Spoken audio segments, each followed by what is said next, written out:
Baby, baby, baby, you're out of time. I said, baby, baby, baby, you're out of time. But you're out of time.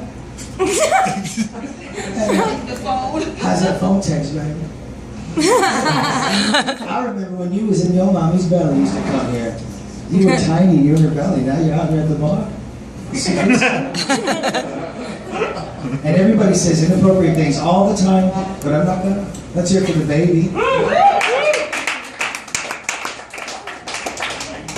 So good evening, thank you, and welcome. And I'm very excited to be here tonight. I've got 45 minutes of material I'm going to squeeze into 18 minutes. Once the crystal kicks in, it's going to be awesome. Okay, so the other night, let me put this here so I can use my hands to talk. Because I'm. Yes. Yes. Because I wrote some new jokes and I have a list of notes next to me. Yes. Yeah, let's hear it. Come on now. Yes.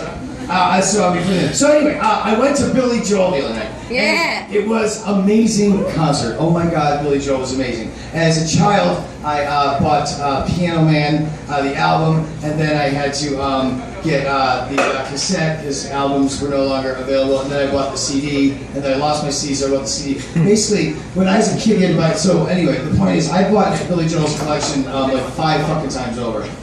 Because when technology changes, you have to buy new ways to listen to it. But the first memory I had of Billy Joel was my parents had a huge record player / 8-track station radio. I mean, it was the size of a fucking wall. It had red velvet fucking speakers on it. And I remember putting the 8-track in, and 8-track, I don't know if it had 4 tracks, it would click from track to track. And usually a song would end, and then they would click to the next track politely. But Billy Joel, when he played Scenes from Italian Restaurant, it was so long that right toward the end he'd go, bottle of red, ooh, bottle of white. What kind of mood you're in?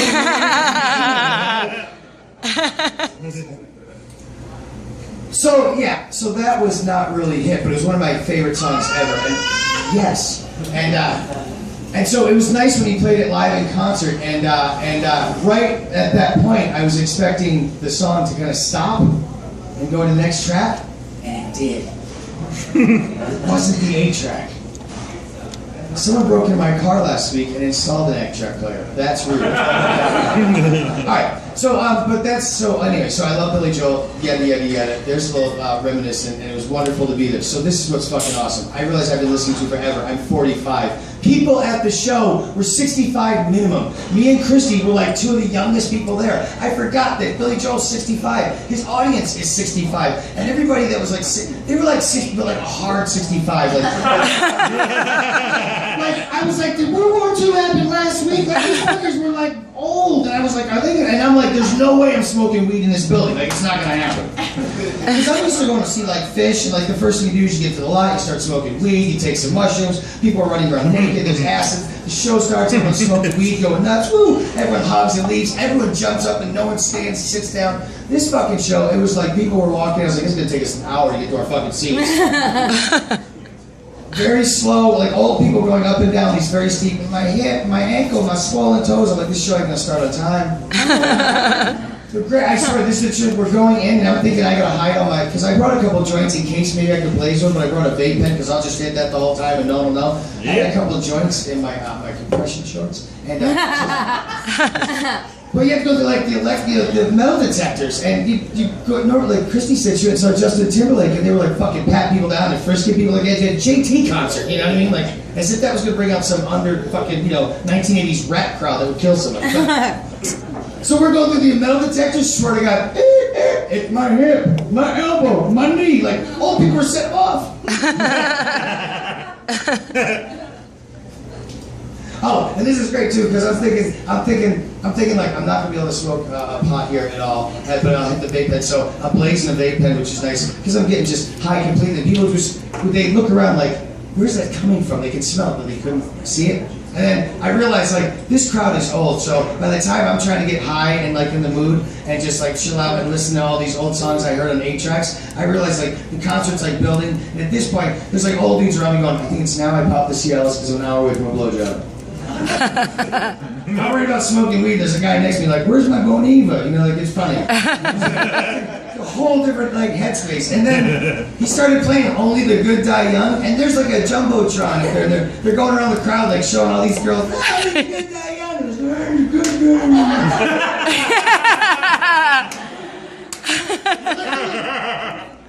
Young. People only stood up 4 times. I'm talking to 2 hours. The whole audience was like, but they're going around, he's going, oh, the good die young, and all of a sudden the Jumbotron panned like a 7-year-old kid going nuts. I'm like, no! His parents like, get it on the screen! It's horrible!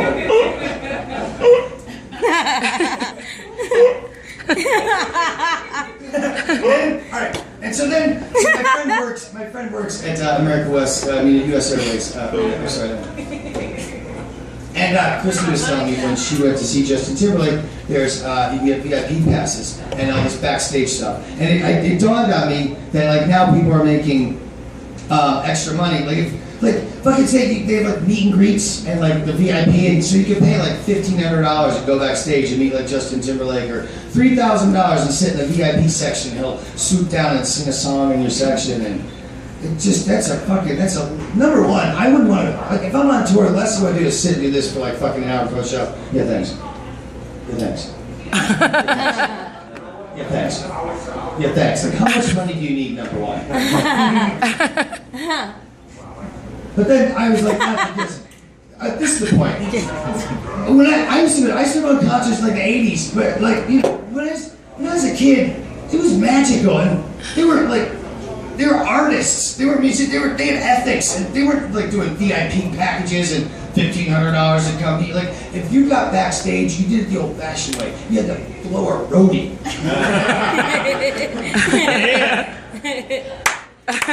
I met Tickle the Roth 4 times, folks.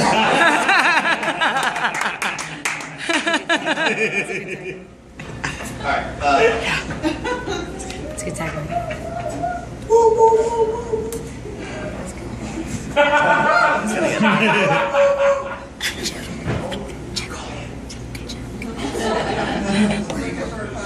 Get your phone. I'm gonna do a phone thing. I'll read a text off my phone. This is a text that I got after the last show I did here. Actually, 2 shows ago. I'll read you this, and this will be my big closer, because this is awesome. This is why I love this bar. And I don't blame the bar for this, but Phoenix in general. I mean, it's a tough town. It's very hot. White people. It's number 1 in racism. Alabama calls like, you guys rule. You're number 1. You took it from us. You wear hoods. You walk up and say you're brown. Let's go. So knowing that, and knowing that I'm a Jew, and apparently that can be offensive to people, this is a text I got. John Henry sent me a text after one of my last performances here at Bridget's. And again, I don't blame Bridget's. This just happens how some people think. Okay, John Henry. Conversation I had at Bridget's last night with a biker after you left. Biker. I fucking hate that little Jew guy that announces your show. Every time he talks, I want to cut his voice box out.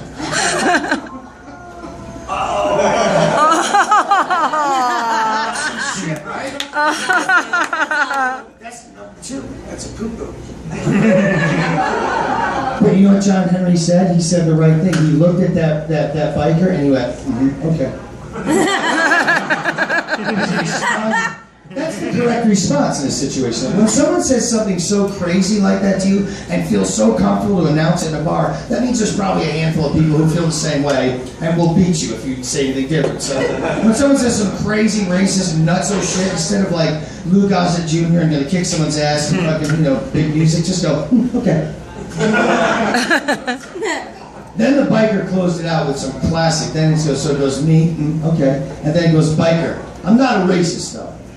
The niggers you have on your show are funny. You should put up more niggers. John Henry. Okay. No Jews, more niggers. Definitely. That's how you can tell someone's crazy too. Because if you're going to talk like that in public, you're nuts. And then you would expect someone to like go, oh yeah, I agree with you. I know. And my point is if someone says something like that, if that guy didn't like me or like my voice or my comedy or whatever, I understand. I'm annoying. I talk all the time. I get on my own nerves. I'm extremely good looking. People get put off because of People get People get put off.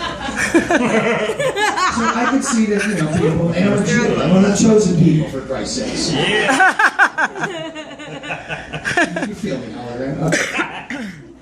My point being is you have to if you say something, if you don't like me, that's fine. So you say, I don't like you, but you can't say that. So, this is my point. If something horrible happened to you, I got beat up, jumped, and robbed, and then they raped me, and then they took my dog, and they had sex with him and made a hamburger out of him. You go, oh my God, let's go find those people. It's bullshit. But if you go out and you go, oh my God, I got jumped by some nigger, he beat me up. You go, well, that's what you get, you racist. Who talks like that? You're probably alone and your friends were with you, you dumb dick. That's what you get.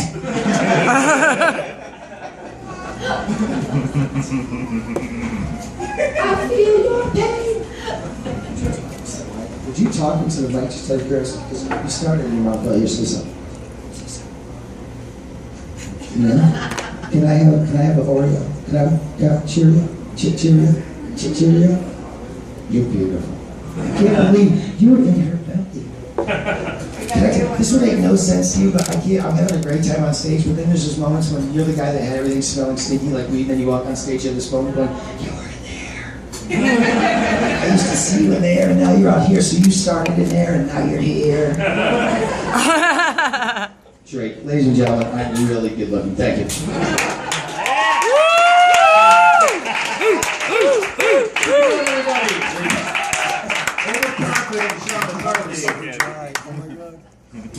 There's another baby. There's another baby in there. There's a baby in there again.